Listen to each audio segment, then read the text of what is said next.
So this is pretty new to me, but this is a 2016 Nissan Titan XD. It's a heavy-duty pickup truck, and it's got a Cummins in it. It's a 5-liter Cummins V8 turbo diesel. That's pretty amazing.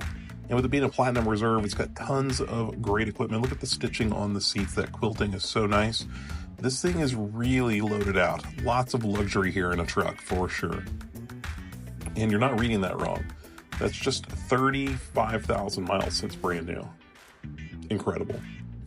Of course, it's got navigation built in. It's got heated and cooled seats, heated steering wheel. There's the cup holders. You know it's going to have a backup camera also, even a 360 camera. Stepping into the back seat, it's a crew cab pickup truck. More of that two-tone black and brown leather with the quilting. And even the back seats are heated on this 2016 Nissan Titan. Under the seat, it's got a flip out there so you can make a nice flat floor to load a cooler or groceries in there. And it's even got the factory Titan bag under there. That's awesome.